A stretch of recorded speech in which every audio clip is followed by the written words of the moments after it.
তাই যদি কিছু অন্য কিছু টিফিন খেতে মন চায় তাহলে কিন্তু এইটা চটজলদি তৈরি করে নিতে পারো। নমস্কার বন্ধুরা, কাজল ভিলেজ কিচেনে সকলকে স্বাগত জানাই। রোজকার মতো আজও রান্নাঘরে চলে এলাম। আজকের রেসিপি প্রথম থেকে লাস্ট পর্যন্ত দেখতে থাকুন, আশা করছি ভীষণ ভালো লাগবে। তো চলুন তাইলে শুরু করা যাক। এখানে টিফিন করার জন্য একটা বাটি নিয়ে নিলাম। এখানে নিয়েছি একটা ডিমটাকে বাটির মধ্যে আমি ভেঙে নেব। আগে থেকে ছোট গেটারের সাহায্যে খুব ভালো করে একটা আলুকে গেট করে নিয়েছি। এইভাবে ভালো করে 4 থেকে 5 বার ধুয়ে পরিষ্কার করে নিতে হবে। একদম ধুয়ে পরিষ্কার করার পরে বুঝতে পারবেন সাদা ধপধপে হয়ে যাবে। এবারে এই গেট করে নেওয়া আলুটাকেও আমি এর মধ্যে দিয়ে দেব। এবারে এখানে স্বাদ মতো লবণ বা মাপ মতো লবণটা আমি এখন এতে একটু বেশি দিচ্ছি। এর মধ্যে এমন একটা উপকরণ মেশাবো, তাই সেই হিসাবেই লবণটা আমি দিয়ে দিলাম। দেবো যেটা আমি 1 বাটি নিয়েছি এখানে আটা, এই আটাটা আমি এর মধ্যে দিয়ে দেবো। তোমরা চাইলে এখানে আটা ময়দা পাইল করে দিতে পারো অথবা ময়দাও দিতে পারো। এবারে দেবো 1/2 চামচের থেকে একটু কম গোলমরিচ গুঁড়ো, এতে করে টিফিনটা খেতে ভীষণই ভালো লাগবে। সমস্ত উপকরণগুলোকে খুব ভালো করে মিশিয়ে নেব। খুব ভালো করে ডিমের সঙ্গে মিশিয়ে নিতে হবে। এইভাবে সুন্দর করে ডিমের সঙ্গে মেশাতে মেশাতে, যেহেতু আলুর মধ্যে আমরা লবণ দিয়ে দিয়েছি, এতে কিন্তু একটা জল ছাড়তে শুরু করবে, তাই জন্যই আগে থেকে আমি লবণটা দিয়ে দিলাম। মেশাতে মেশাতে কতটা নরম হয়ে গেছে সেটা কিন্তু দেখতেই পাচ্ছেন। গোলাটা বেশ এইভাবে একদম নরম হয়ে যাবে, কোনো রকম জল দিতে হবে না। দেখতেই পাবে এরকম যদি একটা ছোট্ট সাইজের আলু একটা ডিমের মধ্যে যদি এরকম 1/2 বাটি মাপ মতো দিয়ে থাকো তাহলে কিন্তু জল এর মধ্যে লাগবে না। যদি মনে হয় তোমাদের আটা ময়দা বেশি করে একটু দেবে, তার ক্ষেত্রে একটা ডিম বাড়িয়ে নিতে পারো অথবা এই গোলার মধ্যে একটু দুধ দিয়ে দিতে পারো। অপরদিকে গ্যাস অন করে আমি একটা তাওয়া গরম হতে বসিয়ে দিয়েছি। তাওয়ার মধ্যে এবারে দিয়ে দেব আমি সাদা তেল। তো আমি তেলটা ঠিক এইভাবেই দিয়ে দেব। তো দেখাচ্ছি আমি আজকে রুটিটা ঠিক কিভাবে রেডি করব। খুব ভালো করে এইভাবে আমি তেল ব্রাশ করে দিলাম। তোমরা চাইলে এখানে বাটারও দিয়ে দিতে পারো। এবারে যে গোলাটা গুলেছিলাম এটা ঠিক আমি এইভাবে মাঝ বরাবর দিয়ে দেব। আগে অর্ধেকটা দিয়ে দেব, দিয়ে এইভাবে আমি সুন্দর করে সেট করে দেব। আর এই ফাঁকে তোমরা কিন্তু গ্যাসের ফ্লেমটাকে একটু আস্তে রাখবে।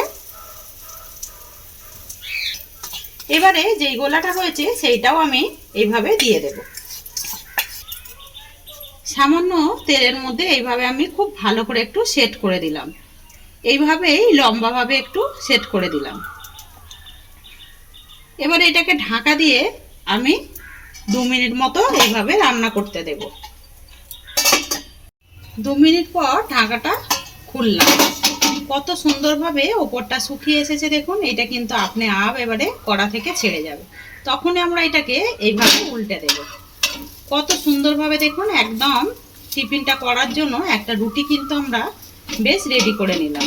এইভাবে উল্টে পাল্টে একটু খালি সেঁকে নেব, যাতে করে আলুর কাঁচা ভাবটা অনেকটাই চলে যায়। তারপরে এটা উল্টে পাল্টে এইভাবে ভেজে নিলাম। কত সুন্দর ভাজা হয়েছে দেখুন। এবারে এইটাকে আমি ঠান্ডা হতে রেখে দেব। আরও একটা কড়া গরম হতে বসিয়ে দিলাম। তাওয়াটা বেশ গরম হয়ে যাবে যখন, ওর মধ্যে দিয়ে দেব আমি 1 চামচের মতো সাদা তেল। তেলটা কড়াই দেবার মাত্রে বেশ গরম হয়ে গেছে। এখানে একটা পেঁয়াজকে আমি এইভাবে টুকরো করে কেটে নিয়েছি, দিয়ে দেব কেটে নেওয়া পেঁয়াজ। সমস্ত পেঁয়াজটাই দিয়ে দিলাম। দিয়ে এবারে এটাকে খুব ভালোভাবে একটু ভেজে নেব, যাতে করে কাঁচা গন্ধটা চলে যায়। যখনই কাঁচা গন্ধটা চলে যাবে তখনই আমি এর মধ্যে দিয়ে দেব, এখানে বেশ কিছুটা আদাকে আমি গেট করে নিয়ে নেব। গেট করে রাখা আদা আর এখানে 3 কোয়া মতো রসুন আমি গেট করে নিয়েছি, দিয়ে দেব রসুন। দিয়ে এই দুটোকেও একসঙ্গে পেঁয়াজের সঙ্গে একটু ভেজে নেব, যাতে করে কাঁচা গন্ধটা একেবারেই চলে যায়। সমস্ত উপকরণগুলো কিন্তু ভাজা হয়ে গেছে, একটা কাঁচা গন্ধ থাকে ওইটা একেবারেই চলে গেছে। এই সময় কিন্তু গ্যাসটাকে একটু আস্তে রাখতে হবে। এবারে আমি এর মধ্যে দিয়ে দেব, আগে থেকে এখানে 100 গ্রাম চিকেন নিয়েছি। চিকেনটাকে খুব সুন্দর করে বাড়িতেই কিমার মতো কেটে নিয়েছি, দিয়ে দেব চিকেন। দিয়ে এবারে খুব ভালো করে পেঁয়াজের সঙ্গে মিশিয়ে নিতে হবে। আজকে টিফিনের রেসিপি আপনাদের কিরকম লাগবে অতি অবশ্যই কমেন্ট করে জানাবেন। যদি ভালো লেগে থাকে বন্ধুদের মাঝে শেয়ার করবেন। আর এই টিফিনটা কিন্তু খুবই খেতে ভীষণই ভালো হয়। সমস্ত উপকরণের সঙ্গে খুব ভালো করে চিকেনটাকে এভাবে মিশিয়ে নিতে হবে। এবারে এখানে একে একে আমি কিছু গুঁড়ো মশলা দিয়ে দেবো। যেমন সুন্দর একটা রঙের জন্য দেব বেশ কিছুটা হলুদ গুঁড়ো, আর দিয়ে দেবো আমি এখানে অল্প একটু স্বাদের জন্য জিরে গুঁড়ো, আর ঝালের জন্য দেবো এখানে লঙ্কার গুঁড়ো। যদি বাচ্চাদের জন্য করেন তাহলে ঝালটা একটু কম করেই বুঝে সুঝে দেবেন। আর দেবো স্বাদ মতো লবণ। লবণ দেওয়ার মাত্রেই দেখবেন চিকেন থেকে একটা জল ছাড়তে শুরু করবে। খুব ভালো করে আমি এবারে মিশিয়ে নেব। সমস্ত উপকরণগুলোকে খুব ভালো করে মশলার সঙ্গে মিশিয়ে নিলাম। এবারে ঢাকা চাপা দিয়ে একটু ভালোভাবে রান্না করে নেব। ঢাকা চাপা দিয়ে চিকেনটাকে খুব সুন্দর করে একদম ঝরঝরে একটা পুর রেডি করে নিলাম। এতে করে একটু ঢাকা চাপা দিয়ে আস্তে একটু গ্যাসটাকে রেখে রান্না করলে চিকেনটা কিন্তু ভেতর পর্যন্ত সিদ্ধ হয়ে যাবে। নামানোর একটু আগে দিয়ে দেবো এর মধ্যে একটু ধনেপাতা কোচানো, যাতে করে টেস্টটা সুন্দর আসে। যদি হাতের সামনে থাকে তাহলেই দেবে, না হলে দেবার দরকার নেই। দিয়ে খুব ভালো করে মিশিয়ে দিলাম। এই সময় এবারে গ্যাসটাকে অফ করে দেব। অপর দিকে আমি এখানে আরও একটা থালা নিয়ে নিয়েছি। থালার মধ্যে একটা ডিম আমি ভেঙে নেব। দেব অল্প একটু লবণ, গোলমরিচ গুঁড়ো সামান্য একটু দিয়ে দিলাম। দিয়ে খুব ভালো করে এই প্লেটটার মধ্যে মিশিয়ে নিতে হবে। খুব ভালো করে আমি ডিমটাকে এইভাবে কাঁটা চামচ দিয়ে ফেটে নিলাম, তাতে করে বেশ খুব ভালো করে ডিমটা কিন্তু ফাটা হবে। এবারে এইটাকে আমি সাইডে রেখে দেব। এখানে যে রুটিটা আমি রেডি করেছিলাম ওই রুটিটাকে নিয়ে চলে এলাম। এবারে এখানে যে পুরটা রেডি করেছিলাম এই পুরটা আমি ঠিক এরকম দিয়ে দেব। বেশ একটু বেশি করেই পুর দেব, যাতে করে খেতে ভীষণই ভালো হয়। বেশ আমি একটু বেশি করে পুর দিয়ে দিলাম। দিয়ে একটু হাত দিয়ে এইভাবে সেট করে দেব। এবারে রুটিটাকে ঠিক এই সাইড থেকে নিয়ে এসে এইভাবে আমি ফোল্ড করে আগে মুড়ে নেব। ঠিক যেরকম আমরা এগরোল মুড়ে থাকি ওইভাবে একটু মুড়ে নিতে হবে। এখন আমি এটাকে ফোল্ড করে এইভাবে মুড়ে নিলাম। এখানে যে ডিমের গোলাটা নিয়েছিলাম ওইটাও নিয়ে নেব। আর এখানে বাড়িতে থাকে যে টোস্ট বিস্কুট আমরা চা খেয়ে থাকি, সেই টোস্ট বিস্কুটটাকে আমি এক মুঠো মুড়ি দিয়ে খুব ভালো করে আমি ব্রেড ক্রাম্পসের মতো গুঁড়িয়ে নিয়েছি। একটু দানা দানা মতো রয়েছে, এইভাবেই গুঁড়িয়ে নিতে হবে।